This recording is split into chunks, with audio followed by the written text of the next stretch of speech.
네, 안녕하십니까. 이번 시간에는 임대인 꿀팁, 임대인이 어떤 점을 유의를 하면 좋은가, 거기에 대해서 설명드리겠습니다.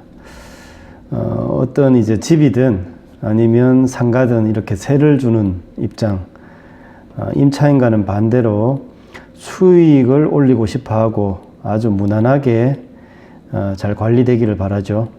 그렇게 할 때 주의해야 할 점이 있는가 없는가, 이것을 어떤 점에서 볼 것인가 제가 설명을 드리겠습니다. 우선은 세를 놓는 입장이다 보니까 임차인과는 입장이 반대가 되죠. 몇 가지 제가 정리를 해봤습니다. 임대인 입장에서는 어떤 것을 주의해야 되는가, 그것을 이제 제가 순서대로 설명을 드리겠습니다.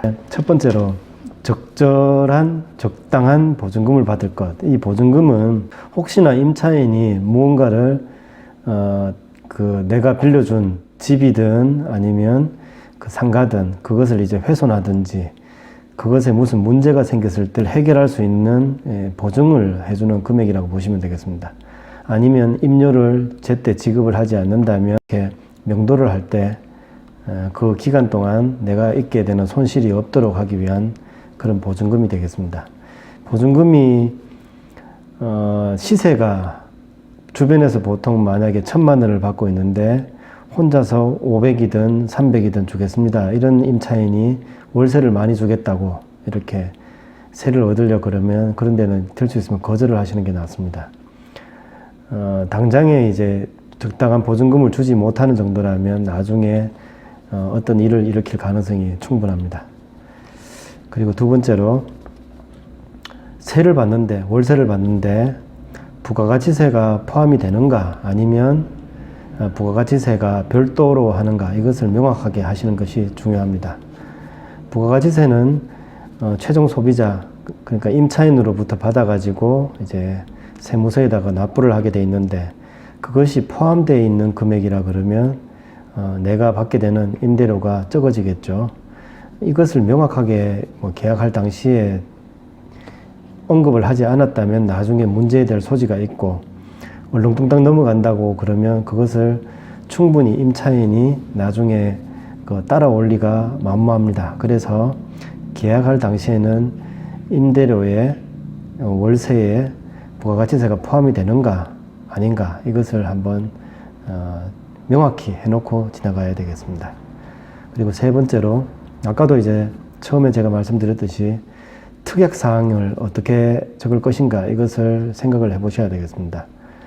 특약사항이라면 주택이라면 만기가 되기 전에 이사를 가겠습니다. 이랬을 때 중개수수료라든지 아니면 이제 청소비라든지 이런 것을 어느 쪽에서 물게 될 것인가, 이런 거를 특약사항에 적어 놓는 것이 좋고, 그리고 만약에 상가라 그러면 특약사항에 권리금이라든지 이런 관계는 건물 주인하고는 무관하다든지 이런 것을 적어 놓습니다. 그리고 상가는 나중에 원상 회복, 처음에 인테리어가 있기 전으로 회복을 시켜놓고 나가는 것을 이제 특약사항에 언급을 해 놓는 게 낫겠죠. 이런 식으로 특약사항은 여러 가지가 있을 수 있습니다.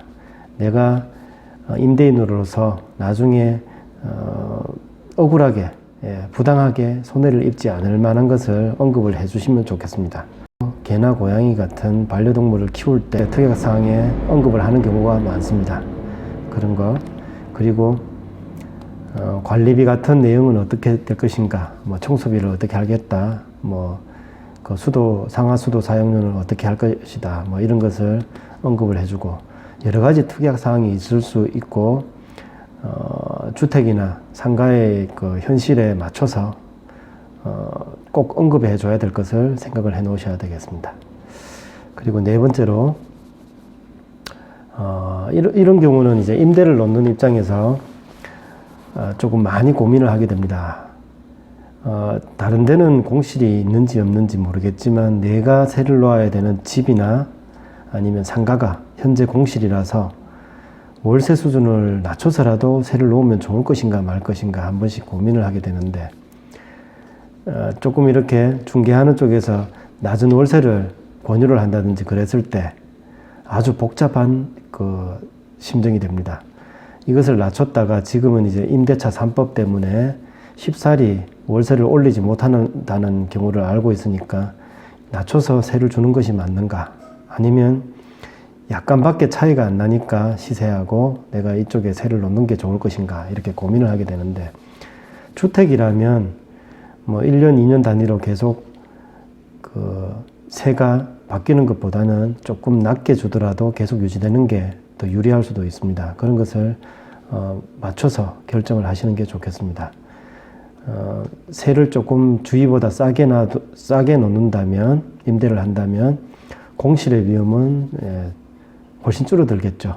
하지만 그 반대로 주변보다 뭐 특이한 사항이 없는 내 건물에 세를 조금 더 많이 받고 있다면 임차인들은 항상 옆으로 옮겨가고 싶어 할 수 있습니다. 그런 것을 잘 파악해서 적당한 임대료를 책정을 하시는 것이 좋겠습니다.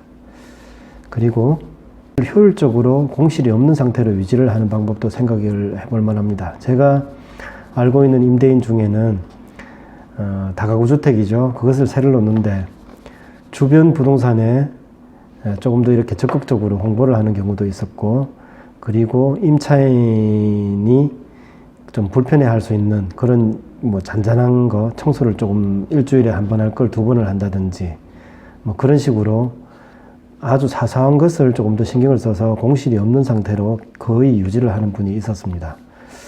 그런 식으로 내가 세를 놔야 되는 이 건물, 주택이든 상가든 약간만 조금만 더 신경을 쓴다면 임차인 입장에서는 굳이 다른 쪽으로 옮겨갈 이유가 없을 수 있습니다. 그래서 그냥 이제 한번 세가 놓였다고 해서 아무 생각 없이 이렇게 계신 것보다는 조금 이렇게 임차인 입장을 조금이라도 약간의 노력만 들여서라도 생각을 해주신다면 계속 공실이 없는 상태로 유지를 할 수가 있습니다. 그리고 그 다음 6번째로, 혹시나 이제 임차인이 월세도 잘 안 준다. 그리고 더 이상의 이제 임차인하고의 관계를 유지하기 힘들 것 같다. 그리고 그 임차인을 빨리 내보내고 싶다. 그런데 나가지 않는다. 이럴 때는 할 수 없이 명도를 해야 됩니다. 내 건물이니까, 내 상가니까, 내 집이니까 비켜주세요. 이렇게 해야 되는데, 그것을 이제 법적으로 해결하는 것이 명도 소송이 될 텐데, 그런 일이 없으면 제일 낫겠지만 그 일을 벌이기 전에 가장 우선 하실 게 뭐냐 하면 점유물 이전 금지 가처분을 받아야 됩니다. 무엇이냐 하면 내 건물이니까 내 건물을 모모 씨에게, 임차인에게 세를 줬는데 그 임차인이 다른 사람에게 또 이것을 뭐 세를 준다든지 아니면 다른 사람에게 열쇠를 줘가지고 그 사람 말고 다른 사람이 점유를 하고 있는 상태를 만들지 않아야지만 그 소송이 원만하게 진행이 될 수가 있습니다. 비키게 만드는 게 목적인데 그 임차인이 다른 사람에게 다시 열쇠를 맡겨버린다면 그 소송이 쓸모가 없는 경우가 생깁니다. 그래서 명도 소송을 하기 전에는 임차인의 그 점유물 이전 금지 가처분을 먼저 받는 것이 우선입니다. 그것을 하지 않고 명도 소송을 하면 또다시 명도 소송을 진행을 해야 될 수 있습니다. 주의하시면 좋겠습니다. 그리고 임대를 하고 있다가 이제 임대차가 끝나고 나서 임차인에게 보증금을 반납을 하는데, 어떤 경우는 임차인이 만기가 되었으니까 이제 보증금을 돌려주세요 한다고 해서 그냥 이제 송금을 하고 말아버리니까 나중에 심지어 임차인이 짐을 빼지도 않았고 여러 가지 뭐 해야 될 것을 하지 않고 그냥 보증금만 반납을 한 경우도 봤습니다. 심지어 전세권 설정이 되어 있었는데 전세권 설정을 풀지도 않은 상태에서 임대 보증금을 반납을 했는 경우도 있었습니다. 그래서 나중에 몇 개월 후에 다시 그분을, 임차인을 찾아가지고 그것을 이제 말소를 시키고 이런 일이 있었는데, 보증금을 반납하기 전에는 임차인이 그것을 안에 이제 시설이나 아니면 이제 옵션이 있었다면 옵션이 옳게 동작하는지, 그리고 훼손된 부분이 있는지 없는지를 보고 모든 것을 확인한 후에 그 보증금을 반납을 해주시면 좋겠습니다. 송금을 하시든 현찰을 주시더라도. 그리고 만약에 상가라면 원상 회복을 하기로 되어 있었다. 그러면 원상 회복이 옳게 되었는가를 확인을 하고 보증금을 반납을 하셔야 되겠습니다.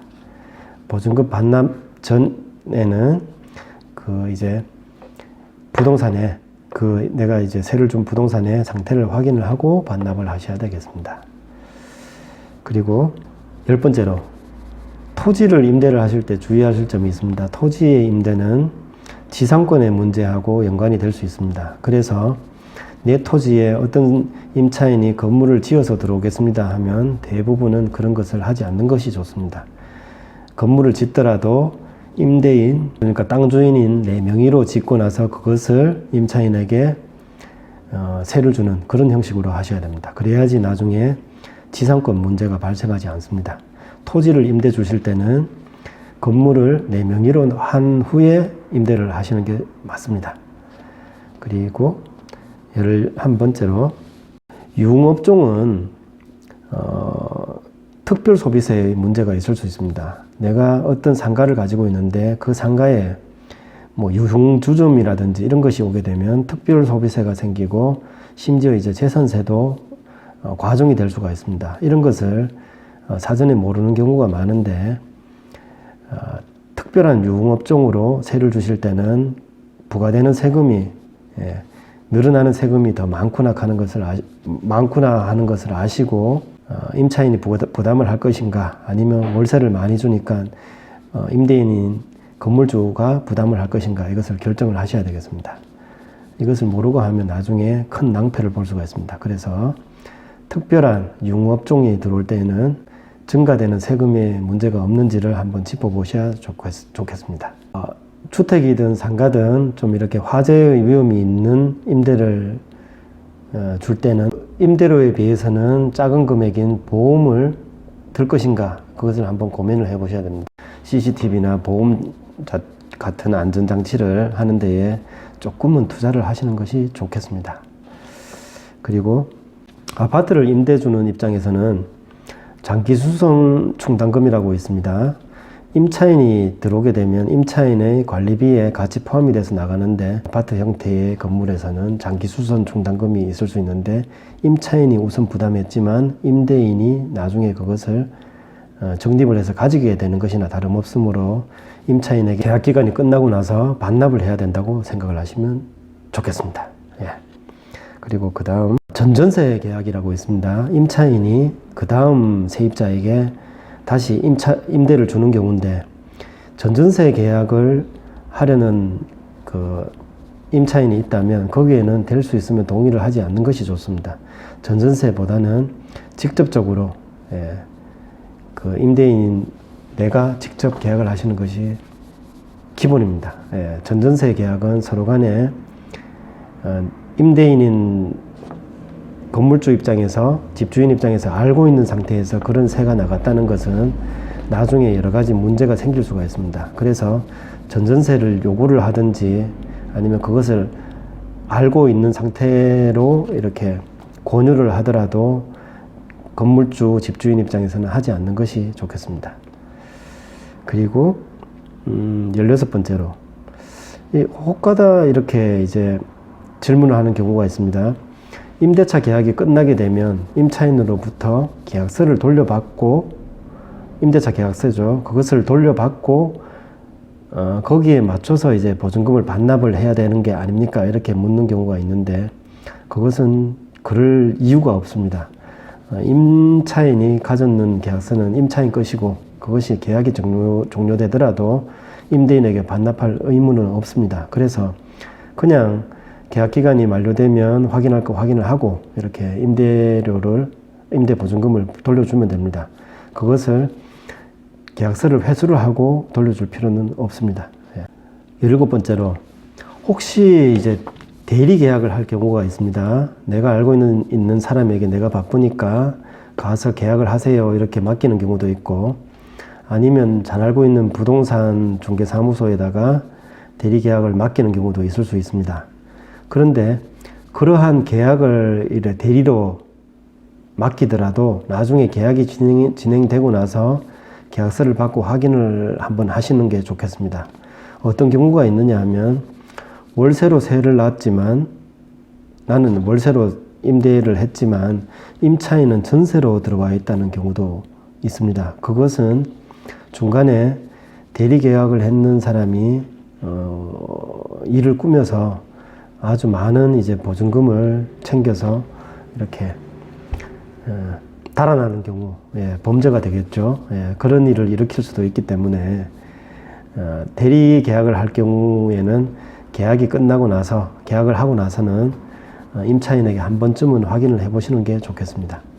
그리고 계약서에 뭐 임차인의 연락처가 없다든지 그렇게 되어 있지는 않아야 됩니다. 그것은 필히 확인을 할 수 있어야 되겠죠. 자, 그리고 18번째로 임차인과 묵시적으로 계약 갱신이 되는 경우가 있는데, 이 경우에는 임대인 입장에서는 묵시적으로 계약이 갱신되더라도 계약서를 다시 한번 쓰는 것이 좋습니다. 계약 기간을 정하고 임료는 차임은 얼마가 되고 언제 계약이 끝난다는 형식으로 정해놓는 것이 묵시적 갱신으로서 언제든지 임차인이 그 계약을 해지할 수 있는 상태로 가는 것보다는 임대인 입장에서는 보증금도 있고 월세를 받는다면 그 월세가 언제까지 들어올 것인가 명확하게 정해져 있는 것이 임대인 입장에서 훨씬 낫겠죠. 그래서 묵시적 갱신으로 그냥 가는 것보다는 임대인 입장에서는 계약서를 써서 재계약을 해놓는 것이 좋습니다. 마지막으로 제가 꼽아봤습니다. 임대인 입장과 임차인 입장은 차이가 있는데, 임대인 입장에서는 가장 우선 생각하실 게, 임차인도 어떻게 보면 나름대로 뭐 사정이 있어서 세를 얻고 있다든지 아니면 나하고 동등한 입장이라고 생각을 하시고 인간적으로 대해주면서 그분들의 이제 생각이나 혹시나 이제 기분이 상하지 않을 만큼 이렇게 조금은 조심해서 이렇게 대하는 것이 맞겠습니다. 임차인들 중에는 풍족하고 이렇게 일부러 있는 분들도 간혹가다 계시겠지만 대부분 조금은 이렇게 여의치 못한 상황 때문에 있을 가능성도 있습니다. 그래서 임대인이라고 해서 임차인에게 혹시나 실수를 할 정도로 막대한다면 임차인과의 어떤 이제 문제가 생길 가능성을 본인 스스로 만드는 게 됩니다. 그래서 서로 간에 인간적으로 대하고 상대방의 상황을 조금이라도 이해를 하려는 입장에서 임차인들을 대한다면 서로 간에 좋은 관계가 유지가 되고, 특히 이제 월세 차임을 받고 하는 쪽에 아무런 문제가 없을 것 같습니다. 그리고 한 개 이제 언급하지 않았던 게 있는데, 간혹 가다가 이런 경우가 있습니다. 임대인과 임차인이 합의를 해가지고 월세를 낮춰서 하는 이중계약서를 만들자는 경우가 있습니다. 임대인 입장에서는 월세를 적게 신고를 하게 되고, 임차인 입장에서는 그것을 그렇게 하니까 나한테도 월세를 조금 더 할인을 해주세요, 이렇게 서로 간에 득을 보자고 그렇게 만드는 경우가 있는데, 그런 계약을 하게 되면 당장에는 임대인이 뭐 별 손해가 없는 것 같고 뭐 서로 간에 이렇게 합의가 되는 상황이구나 하면서 지나갈 수 있는데, 세월이 좀 지나고 약간의 문제가 생겼을 때 그렇게 이중계약이 돼 있는 상태가 임대인에게는 상당히 안 좋게 작용할 수 있습니다. 그래서 조금의 유혹이 있든지 아니면 당장 나아 보이는 계약이더라도 다운계약이 아니죠. 이중계약을 만들어서 나중에 이제 골칫거리를 만들지 않는 것이 좋겠습니다. 이중계약을 임차인이 혹시나 하자고 제안을 하고 중개업소에서 그거 보통 일어나는 일입니다 하면서 권유를 하더라도 하지 않는 것이 좋겠습니다. 오늘 이렇게 임대인의 꿀팁이라고 제가 이렇게 정리를 해봤는데, 임대인의 꿀팁이라기보다는 임대인이 어떻게 하면 이제 임대인 입장에서 조금 더 이렇게 낮게 괜찮은 임대인으로서, 건물주인으로서 남을 것인가, 거기에 대해서 한번 설명을 드렸습니다. 그리고 그 이후에 질문들이 조금 있습니다. 그 질문에 대해서 한번 제가 답을 드리겠습니다. 아파트 전세가 만기가 되어 가지고 다시 재계약을 하자 그러는데, 제가 임대인입니다. 임차인이 요구를 합니다.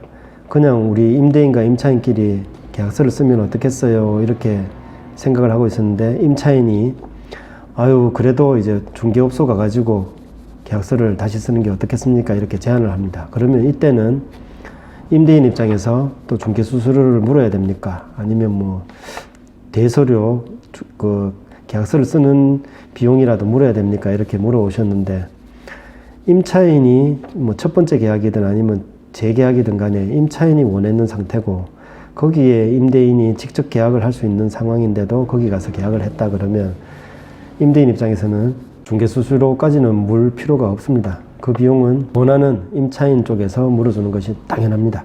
만약에 임대인 비용까지 물어야 된다고 하더라도. 그리고 두 번째 질문으로, 전세 계약을 했는데 임차인이 그것으로서 담보대출을 전세금으로서 담보대출이나 다른 여러 가지 금융거래를 해도 상관없습니까? 이렇게 물어오셨습니다.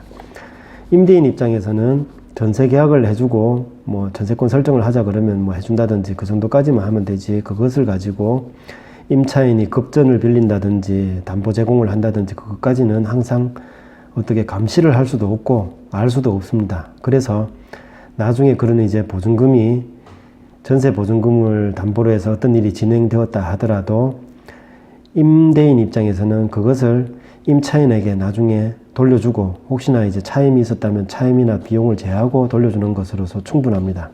그것을 가지고 여러 가지 금융 거래를 했는 임차인의 문제지 임대인은 다른 것을 신경 쓰지 않아도 좋겠습니다. 세 번째 질문으로, 저는 이제 임대인인데 건물을 이제 상가를 세를 주게 되었습니다.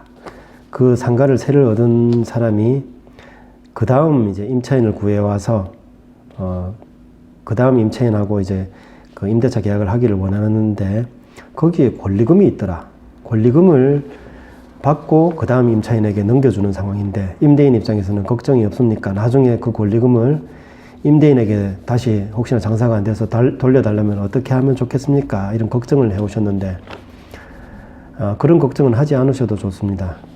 최초에 내가 세를 놓을 때는 권리금이 없는 상태일 수도 있는데, 그 다음 임차인에게 권리금을 받고 넘길 정도로 이제 장사가 잘 되었다 그러면 임대인 입장에서는 그 권리금에 대해서는 무관하다, 그 정도 특약을 넣어주면 되고, 혹시나 그런 특약이 없더라도 권리금을 주고받았는 것은 임차인 간의 일이기 때문에 임대인은 거기에 대해서 나중에 그 다음 임차인이 권리금을 나갈 때, 세를 종료를 할 때 권리금을 돌려주세요 하는 것은 임대인 입장에서는 아무런 책임이 없습니다. 그렇게 생각하시면 좋겠습니다. 이렇게 임대인 입장에서 무엇을 고려할 것인가, 거기에 대해서 오늘 한번 설명을 드렸습니다. 그 다음 시간에 다른 주제로 또 찾아뵙겠습니다. 감사합니다.